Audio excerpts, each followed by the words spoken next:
Ang patong makulit. Sa isang maliit na baryo na napapaligiran ng palayan at sakahan, Tahimik ang umaga habang sumisikat ang araw. Ang hangin ay malamig at ang mga ibon ay masayang umaawit. Dito nagsisimula ang kwento ng isang batang may pusong mabait, ngunit punong-puno ng pag-aalinlangan sa sarili. Ang pangalan niya ay Tonyo. Mabait siya, masipag, ngunit madalas ay tahimik at malungkot. Pakiramdam niya kasi parang laging nasa iba ang swerte. Parang kahit anong gawin niya, kulelat pa rin siya. habang nakaupo siya sa tabi ng ilog, tinitigan niya ang sarili niyang refleksyon sa tubig. Bakit ba parang hindi ako sapat? Bulong niya sa hangin. Bigla niyang narinig ang isang kakaibang tunog mula sa kanyang likuran. Sa gitna ng tahimik na hapon at mahinang agos ng ilog, may isang malinaw na tunog na sumingit sa kanyang pag-iisip. Hindi ito tunog ng hangin, hindi rin yabag ng tao. Isang simpleng tunog, pero may kakaibang dating. Quack! Napalingon siya ng dahan-dahan.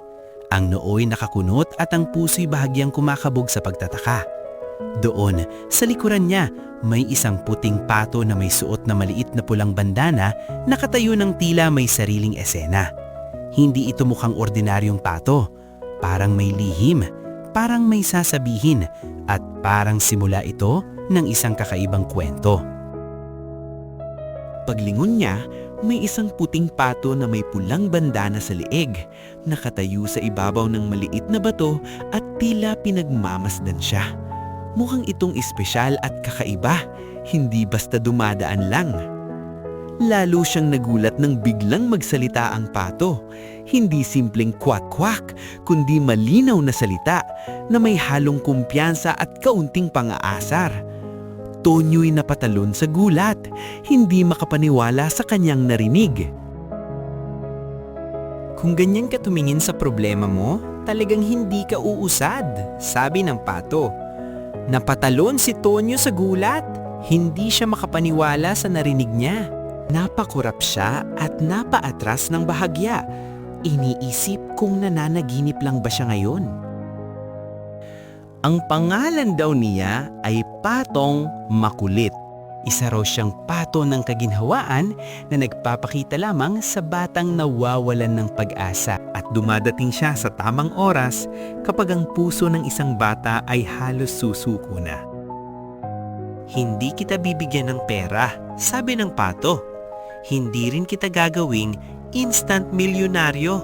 Pero may mas mahalaga akong maibibigay sa'yo. Isang bagay na hindi nauubos at hindi nakikita, pero kayang magbago ng buhay mo. Ano naman silbi mo? Tanong ni Tonyo. Ngumiti ang pato. Bibigyan kita ng tapang. Matapang na haharap sa takot mo at lakas ng loob na maniwala sa sarili mo kahit walang pumapalakpak. Kinabukasan, sinamahan siya ng pato sa palengke kung saan nagtitinda ang nanay niya. Tuwing kinakabahan siya, tila kumitislap ang pulang bandana. At sa bawat kislap nito, parang may mahinang paalala sa kanyang puso na kaya niyang harapin ang anumang pagsubok. Unti-unting natutunang ngumiti si Tonyo sa mga bumibili, at bawat kwak ay parang paalala na kaya niya. Sa bawat araw na lumilipas, mas nagiging magaan ang pakiramdam niya at mas lumalakas ang kanyang loob. Sa gabi, habang nag-aaral siya, may maririnig siyang mahinang tunog mula sa bintana. Hindi niya alam kung paano, pero mas nagiging malinaw ang isip niya. Parang may mahiwagang gabay na pumapasok sa kanyang isipan, nagbibigay ng ideya at lakas para tapusin ang kanyang mga aralin. Isang araw, nag-anunsyo ang teacher nila tungkol sa Talent Day. Biglang napuno ng ingay at excitement ang buong klase. Maraming batang nag-usisa at nagtaka kung anong ipapakita ng bawat isa, habang si Tonyo ay tahimik at kinakabahan sa kanyang gagawin. Tahimik si Tonyo. Pakiramdam niya, wala naman siyang talent. Ngunit ramdam niya ang presensya ni Patong makulit sa tabi niya. Nag-aalok ng tapang at paalala na kaya niyang subukan kahit natatakot. Mahilig ka magkwento, sabi ng Pato. Napaisip si Tonyo sa mga gabing nagpapatawa siya sa kapatid niya. Siguro nga, sabi ni Tonyo, dahil tuwing nagkukwento ako, nakikita kong natutuwa sila at mas nagiging masaya rin ako sa sarili ko. Sinubukan niyang mag-practice. Sa una, nahihiya siya, pero unti-unting lumalakas ang loob niya. Habang paulit-ulit siyang nagsasanay, natutunan niyang gamitin ang boses at kamay ng mas maayos at unti-unti ring naiiwan ng kaba. Dumating ang Talent Day. Pinagpapawisan ng kamay niya habang umaakyat sa entablado. Habang nakatayo sa entablado, nanginginig ang boses ni Tonyo at naririnig niya ang bulong ng Pato mula sa tabi ng bintana. May isang makulit na pato. Unti-unting lumalakas ang boses niya habang nagkukwento. Habang tumatagal, mas nagiging expressive si Tonyo. Gumagalaw ang mga kamay niya at mas napapansin ng mga kaklase ang kanyang kwento. Napansin niyang tahimik ang klase, nakikinig, nakangiti, humahanga. Narinig niya ang maliit na tawa at palakpak mula sa ilang kaklase at unti-unting napuno ng kagalakan ng kanyang puso. Hindi siya nanalo ng medalya, pero may mas mahalagang bagay siyang napanalunan. Naranasan niya ang tunay na tagumpay, ang tapang at tiwala sa sarili, na mas mahalaga kaysa sa anumang medalya o gantimpala.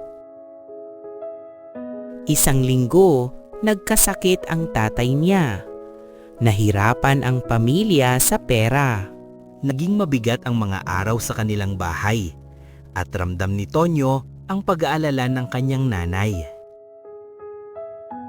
Hindi siya sumuko.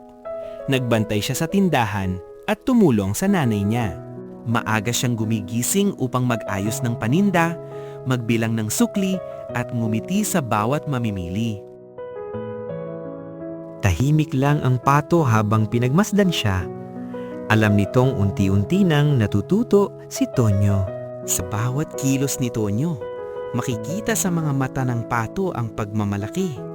Dahil hindi na ito ang batang dating madaling sumuko. Isang umaga, wala na ang pato. Tahimik ang sapa. Wala ang karaniwang kwak na bumabati sa kanya at tila mas malamig ang simoy ng hangin sa paligid. Sa mesa, may pulang bandana at isang balahibo. At tila may bulong sa hangin. Kaya mo na. Tahimik niyang hinawakan ang bandana at balahibo.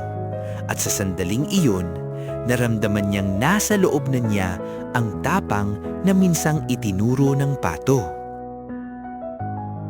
Napaluha si Tonyo, hindi dahil malungkot siya, kundi dahil naiintindihan niya na ang magic. Lumipas sa mga taon, naging mahusay siyang storyteller sa baryo.